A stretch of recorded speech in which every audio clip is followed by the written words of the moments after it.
नमस्कार मित्रांनो, आजचा विषय जो आहे तो गावच्या फंडाशी रिलेटेड आहे. फंडाशी संबंधित चर्चेचा विषय आहे.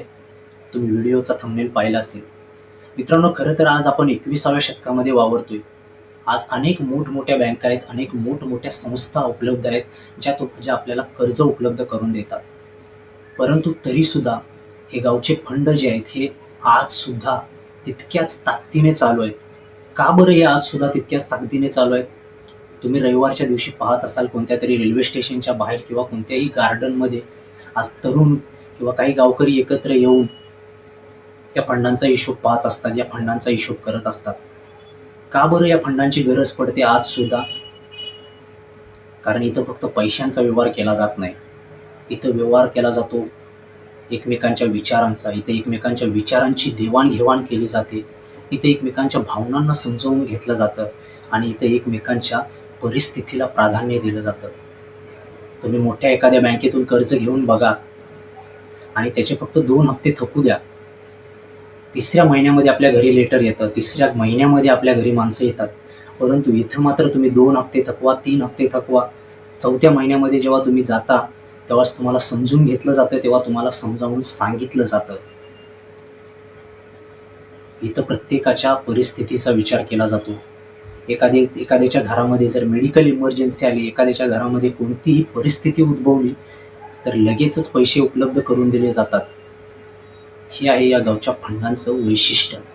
म्हणूनच आज शहरी भागामध्ये असेल किंवा गावच्या भागामध्ये सुद्धा हे फंड आज सुद्धा तितक्याच ताकदीनं चालू आहेत. मित्रांनो, या फंडांच्या माध्यमातून अनेक लोकांना सपोर्ट मिळत असतो. खास करून शहरी भागात आपण राहत असताना जिथं तुम्हाला गरजेसाठी जेव्हा गरज लागते तेव्हा कोणीही तुमचा आधार बनायला तयार नसतं, तेव्हा या फंडातून तुम्हाला इमर्जन्सीमध्ये तुमच्या घरामध्ये समजा एखादी मेडिकल इमर्जन्सी आली असेल किंवा तुम्हाला तुमच्या मुलांच्या शाळेसाठी जर पैसे उपलब्ध होत नसतील तर तुम्हाला तातडीने या फंडामधून पैसे, या फंडांच्या माध्यमातून पैसे दिले जातात.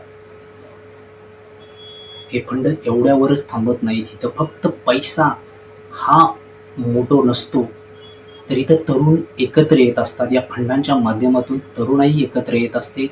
इथं एकत्र बसत असतात तरुण आणि एकमेकांचे विचार समजून घेत असतात, एकमेकांच्या भावना समजून घेत असतात. हे प्रत्येकाच्या अडीअडचणी इथं समजून घेतल्या जातात. म्हणूनच हे फंड आज काळाची गरज आहे. परंतु काही लोक या फंडांचा गैरवापर सुद्धा करतात.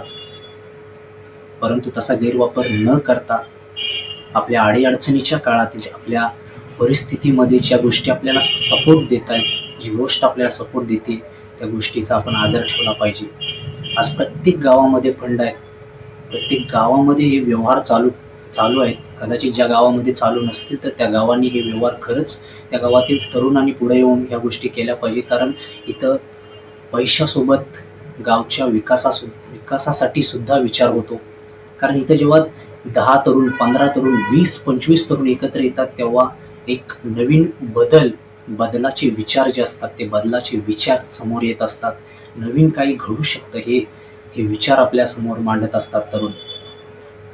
या फंडांच्या मार्फत आपल्या तरुणांना एखाद्याला काही उद्योगधंदा चालू करायचा असेल, एखाद्याला काही दुसरं काही चालू करायचं असेल तर त्याच्यासाठी सुद्धा पैसे चांगल्या पद्धतीनं उपलब्ध होत असतात. म्हणूनच हे फंड आपण टिकवले पाहिजेत. हा जर सुंदर विचार, हा जर चांगला विचार जर तुम्हाला आवडला असेल तर या व्हिडिओला नक्की लाईक करा, शेअर करा आणि असेच चांगले चांगले विचार ऐकण्यासाठी चॅनलला नक्की सबस्क्राईब करा. धन्यवाद.